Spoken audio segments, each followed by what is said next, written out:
Hi అండి అందరికీ. ఎలా ఉన్నారు? బాగున్నారా?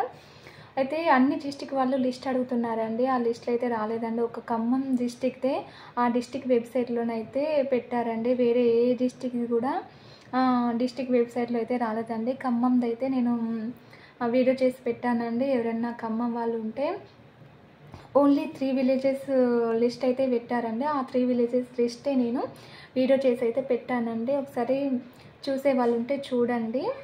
ఇప్పుడేంటంటే ఇప్పుడు ఇందిరమ్మ ఇండ్ల స్టేటస్‌లో మనకి వ్యూ డీటెయిల్స్ మన నెంబర్‌తోని ఆధార్ నెంబర్‌తోని మొబైల్ నెంబర్‌తోనైతే ఎంటర్ చేస్తే వ్యూ డీటెయిల్స్ అనేది మనకు స్టేటస్ వచ్చి వ్యూ డీటెయిల్స్ అయితే ఓపెన్ అవుతుంది కదండీ. ఓపెన్ అయినప్పుడు మన డీటెయిల్స్ కరెక్ట్ ఉన్నాయా లేదా అయితే ఒకసారి అయితే చెక్ చేసుకోండి. అందులో అన్నీ కరెక్ట్ ఉంటేనే మనకైతే ఫ్లాట్ వస్తుందండి, లేకపోతే రాదండి. ఇప్పుడు మన ఆధార్ నెంబరు, మన అప్లికేషన్ ఐడి, మన పేరు, మన మనం రెంట్‌కుంటున్నామా, ఓన్ హౌస్‌లో ఉంటున్నామా, ఇప్పుడు మన L2 లిస్ట్‌లో ఉన్నాం. L2 లిస్ట్‌లో ఉన్నామంటే మనకి ఇల్లు లేదు అండ్ సైట్ లేదు. ఇల్లు లేని, సైట్ లేని వాళ్ళకి కదండీ L2 లిస్ట్‌లో వేస్తారు. అలాంటప్పుడు మనం ఎక్కడుంటాం? రెంట్ ఇంట్లోనే కదా! రెసిడెంట్ స్టేటస్‌లో రెంట్ ఉందా, ఓన్ ఉందా, లేకపోతే మీ అడ్రస్ ఎక్కడుంది, మీరు ఒకసారి అయితే స్టేటస్ అప్లికేషన్ అయితే ఒకసారి అయితే చెక్ చేసుకోండి కరెక్ట్‌గా. ఇప్పుడు రెసిడెన్స్ స్టేటస్‌లో అయితే ఓన్ ఉందనుకోండి, ఓన్ హౌస్‌లో ఉన్నట్టుంటే మీకు ఇల్లు ఎలా వస్తుందండి?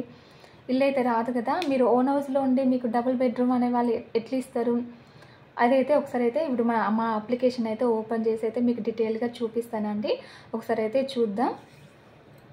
ఎలా చూసుకోవాలి కొంచెం తెలియని వాళ్ళ గురించి అయితే చెప్తున్నానండి. ఎన్నో వీడియోలో చెప్పాను కానీ, ఇప్పుడు తెలియని వాళ్ళ గురించి ఒకసారి అయితే చూపిస్తానండి. ఇక్కడ మీ మొబైల్‌లోనే క్రోమ్ ఓపెన్ చేసుకోండి. క్రోమ్ ఓపెన్ చేయంగానే ఇక్కడ క్రోమ్‌లో ఏమని చేస్తారు, ఇందిరమ్మ ఇల్లు అని అయితే ఒకసారి అయితే టైప్ చేయండి. టైప్ చేయంగానే ఇక్కడ తెలంగాణ ఇందిరమ్మ ఇల్లు అని వస్తుంది కదా! ఇక్కడ క్లిక్ చేయగానే ఇక్కడ మనకు హోమ్ పేజ్ అయితే ఈ విధంగా ఓపెన్ అవుతుందండి. ఓపెన్ అయితే ఇక్కడ సెలెక్ట్ అని కనిపిస్తుంది కదా! సెలెక్ట్ అని కనిపించిన కాడ ఇక్కడ mobile number, Aadhaar number, application ID, FSC card number అంటే రేషన్ కార్డ్ నెంబర్ అండి.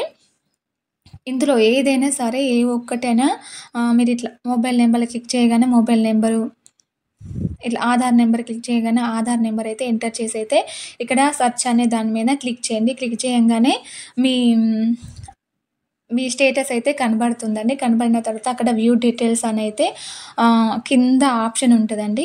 ఆ వ్యూ డీటెయిల్స్ పైన క్లిక్ చేయగానే ఒకసారి మీకు చూపిస్తాను. ఇలానైతే ఓపెన్ అవుతుందండి. ఇలానే ఓపెన్ అయినప్పుడు ఇక్కడ వ్యూ డీటెయిల్స్ అని ఉంది గదండీ!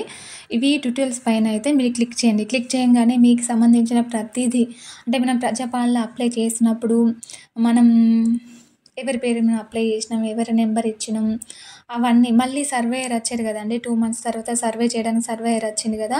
ఆ సర్వేయర్ మన డీటెయిల్స్ ఏం రాసుకున్నాడు, ఏం జేసిండు, ఏం ఫోటో దింపిండు, మీ ఫ్యామిలీ మెంబర్స్‌ది నేమ్స్, ఆధార్ నెంబర్స్ అన్నీ ఎంటర్ చేసిండా లేదా అనేది, మీ అడ్రస్ మీ అన్నీ కరెక్ట్ ఉన్నాయా లేవా అయితే ఇందులో వ్యూ డీటెయిల్స్‌లలో తెలుస్తుందండి. వ్యూ డీటెయిల్స్ అని కనబడుతుంది గదా! కింద మొత్తం కింద బాటంలో ఆ వ్యూ డీటెయిల్స్ పైన క్లిక్ చేయండి. క్లిక్ చేయంగానే మీ అన్ని డీటెయిల్స్ అయితే కనబడతాయండి. ఒకసారి మాదైతే చూపిస్తాను మీకు.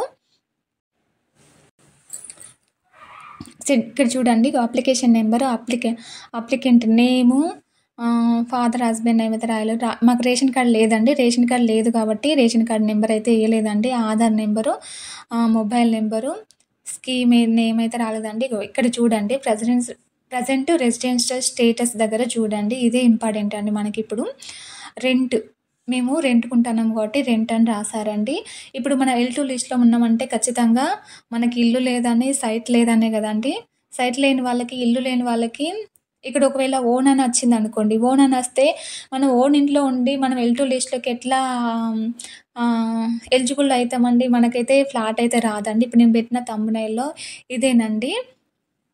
ఈ ఆప్షన్‌ల రెంట్ అని ఉంటేనే మనకు డబుల్ బెడ్‌రూమ్‌కైతే ఎలిజిబుల్ అయితామండి. ఇక్కడ ఓన్ అని ఉంటే మాత్రం ఎలిజిబుల్ కాము. ఒక్కసారైతే మీరైతే చెక్ జేసుకోండి. చెక్ చేసుకొనైతే చూడండి. ఏమన్నా తప్పులుంటే మాత్రం ఎంపీడీఓ ఆఫీస్‌కెళ్ళైతే ఖచ్చితంగా అడగండి. మాకు ఇక్కడ చూడండి మేము 15 ఇయర్స్ నుంచి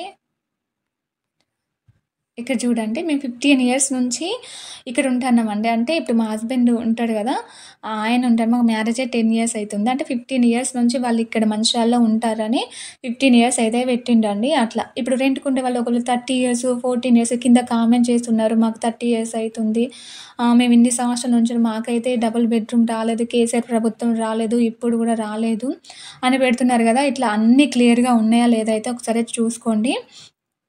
ఇక్కడ చూడండి ఏం చేస్తారనేది గూడా డైలీ వేజ్ లేబర్ అని ఉంది గదా!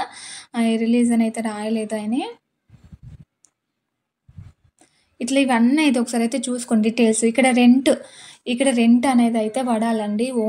ఓన్ పడితే మీకైతే ఫ్లాట్ అయితే రాదండి. ఓన్ హౌస్‌లో ఉన్న తర్వాత మీకెట్లా ఇస్తారు? మీరు ఎలిజిబుల్ గాదు గదా! ఈ స్కీమ్‌కి. మీకేమన్నా ఇట్లా ఓన్ అని పడితే మాత్రం ఇక్కడ మనకు మనం మొబైల్ నంబర్‌తోనే స్టేటస్ చూసుకున్నప్పుడు అక్కడ సర్వేయర్ నంబర్ అయితే ఉంది గదా! Surveyor number, survey mobile number ఉంది గదా! ఆ సర్వేయర్‌కి ఫోన్ చేసి అయితే ఒకసారయితే కనుక్కోండి. మాకు ఓన్ హౌస్ లేదు. ఓన్ హౌస్ అని ఎలా పెట్టారు మీరు? ఆయన రెస్పాండ్ కాకపోతే ఎంపీడీఓ ఆఫీస్‌కెళ్ళి అయితే ఒకసారయితే అడగండి. ఇప్పుడు ఎంపీడీఓ అప్రూవల్ కాకముందే ఇవన్నైతే చూసుకోండి. పెండింగ్ ఫర్ ఎంపీడీఓ అప్రూవల్ అనైతే చూపిస్తుందండి మాకైతే. ఈ పెండింగ్ ఉన్నప్పుడే మీరు ఏమన్నా మీ అడ్రస్ గానీ ఇట్లా రెంట్ ఉండే కాడ ఓన్ అని ఉన్నా గూడా ఒకసారయితే వెళ్ళైతే మీ మొబైల్ నంబరు ముఖ్యంగా మీ మొబైల్ నంబరు కరెక్ట్‌గా లేకపోతే మీ మొబైల్ నంబరు ఇక్కడ రెంట్ అని ఉంది గదా! ఆ ఒకవేళ మీకు ఓన్ హౌస్ లేనిది రెంట్ అని ఏస్తే రెంట్ ఓన్ హౌస్ లేకున్నా గూడా ఓన్ హౌస్ అని ఏస్తే మాత్రం ఖచ్చితంగా వెళ్ళైతే అడగాలండి. మన మిస్టేక్ లేనిది వేరే వాళ్ళు మిస్టేక్ జేస్తే మనం నష్టపోవాల్సొస్తుంది. ఒకసారి ఇవైతే మీ డీటెయిల్స్ అన్నీ ఒకసారయితే మంచిగా చెక్ జేసుకోండి. చెక్ జేసుకొనైతే ఏం రాంగ్ ఉందో అవన్నైతే ఒకసారి చూసుకొని మీరు ఫస్ట్ అయితే మీరు సర్వేయర్‌కి ఫోన్ జేయండి. నంబర్ అయితే ఉంది గదండీ! సర్వేయర్‌కి ఫోన్ జేసిన తర్వాత మీరు ఎంపీడీఓ ఆఫీస్‌కెళ్ళైతే కనుక్కోండి.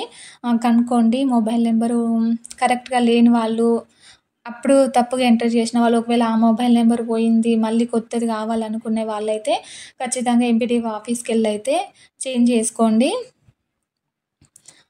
ఓకేనండి. మీకైతే అర్థమైందనుకుంటున్నాను. ఇక్కడ మా ఫ్యామిలీ డీటెయిల్స్ అండి. మా పేర్లు, మా ఆధార్ నంబర్లు, రిలేషను ఇక్కడ బ్యాంక్ డీటెయిల్స్ అయితే మనకు రావండి. L2 లిస్ట్ వాళ్ళకు, L1 లిస్ట్ వాళ్ళకే వస్తాయి.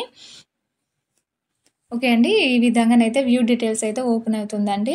ఫస్ట్ అయితే ఇది మనం పైకి స్క్రోల్ చేసుకుంటూ వెళ్తా అంటే మనకైతే ఈ విధంగానైతే కనబడతాయండి. Application number, name, Aadhaar number, applicant name, residence status రెంట్‌కుంటారా? ఓన్ హౌస్ ఉందా? మీ ఇల్లు దేనితోని కట్టిర్రు? ఇటుకలతోని. ఆర్‌సీసీ ప్రూఫ్ అంటే స్లాబ్ అండి. స్లాబ్ ఉన్న ఇంట్లో ఉంటున్నారా? అన్నీ అయితే నంబర్ ఆఫ్ మ్యారేజ్ కపుల్ అంటే 1 అని ఇవన్నీ అయితే ఒకసారి చూసుకోండి. ఓన్ హౌస్ సైట్ ఉందా అని అడుగుతారు. ఇక్కడ చూసారా? ఓన్ హౌస్ సైట్ నో అని పెట్టినాం చూసారా? అట్లా. మనం కరెక్ట్ డీటెయిల్స్ మనం కరెక్ట్ చెప్పినా కూడా ఒక్కొక్కసారి సర్వేయర్ కరెక్ట్‌గా ఆహ్, వాళ్ళు చూసుకోకుండా, వాళ్ళు వినిపించుకోకుండా ఇష్టం వచ్చినట్టుగా ఎంటర్ చేస్తారు. దానివల్ల మనం నష్టపోవాల్సొస్తుందండి. ఒకసారయితే ఇవి చూసుకొని మీరు ఫస్ట్ అయితే సర్వేయర్ నంబర్‌కి ఫోన్ చేసి మా వల్ల కాదు మీరు ఎంపీడీఓ ఆఫీస్‌కెళ్ళైతే చేంజ్ చేసుకోండి అంటే ఎంపీడీఓ ఆఫీస్‌కెళ్ళైతే చేంజ్ చేసుకోండి. ఓకేనా అండి. ఒక ఇల్లు లేని వాళ్ళకి తెలుస్తుంది ఇల్లు విలువ ఏంటిదనేది. మీరైతే ఒకసారి వెళ్ళైతే అడగండి. ఇక్కడైతే ఓన్ అని రావద్దండి. మనం L2 లిస్ట్‌లో ఉన్నాం కాబట్టి రెంట్ అనే ఉండాలి. ఓకే అండి. వీడియో మీకు అర్థమైందనుకుంటున్నాను. ప్లీజ్ వీడియో నచ్చితే మాత్రం ప్లీజ్ లైక్ చేయండి, షేర్ చేయండి, సబ్స్క్రైబ్ చేసుకోండి. మరిన్ని మంచి మంచి విషయాలతోటి మీ ముందుకైతే నేనొస్తానండి. ప్లీజ్ అండి. ఈ వీడియో నచ్చితే మీకు యూజ్‌ఫుల్ అయితే ప్లీజ్ లైక్ చేయండి, షేర్ చేయండి, సబ్స్క్రైబ్ చేసుకోండి. ఓకే అండి. బాయ్.